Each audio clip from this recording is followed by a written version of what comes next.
You are looking at Julian's pronunciation guide, where we look at how to pronounce better some of the most mispronounced words in the world, like this other curious word. But how do you say what you're looking for today?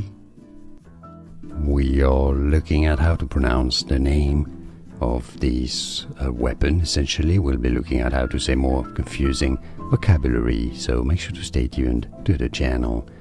Scimitar, or in American English it's said as scimitar, scimitar or scimitar, a saber, essentially used chiefly by Arabs and Turks. Scimitar. It's easy, and now you know. More videos for you here to learn more. Thanks for watching.